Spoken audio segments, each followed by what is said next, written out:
नमस्कारम। आज मैं आपको ध्यान करने के लिए एक सरल आसन बताने वाला हूँ। अभी मैं पद्मासन में बैठा हूँ। पद्मासन वैसे तो ध्यान के लिए बड़ा ही उपयुक्त आसन है, परंतु सभी साधकों को ये आसन करने में सरलता मालूम नहीं पड़ती। लंबे समय तक साधकों के लिए इस आसन में बैठना असहज भी हो सकता है। क्यों ना हम एक ऐसे आसन का अभ्यास करें जिसे हर कोई कर पाए और जिसमें लंबे समय तक या दीर्घकाल तक ध्यान लगाया जा सके। तो कौन सा है वह आसन और उसे कैसे लगाया जाता है, आइए जानते हैं। सबसे पहले अपने दोनों पैरों को सामने की ओर फैलाकर बैठ जाएं।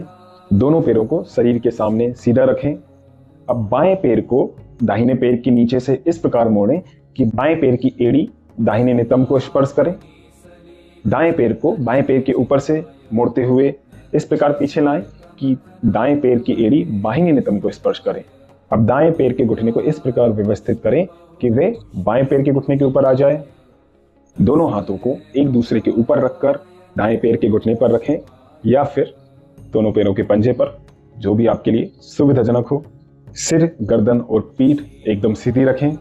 आंखों को बंद कर पूरे शरीर को शिथिल करें एवं ध्यान को नासिकाग्र पर केंद्रित करें।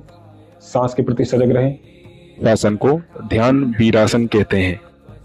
क्योंकि इस आसन में शरीर का एक बड़ा हिस्सा जमीन के संपर्क में होता है, इसलिए इस आसन को दीर्घकाल यानी कि लंबे समय तक लगाए रखना सुविधाजनक होता है।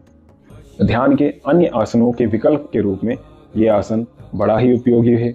इस आसन में ध्यान के अन्य आसनों की तरह जंघा और कूल्हों को बाहर की ओर नहीं घुमाया जाता है, बल्कि इसमें घुटनों को केंद्र में लाया जाता है और जांघ की भीतरी मांसपेशियों की अपेक्षा बाहरी पेशियों में अधिक खिंचाव पैदा करता है।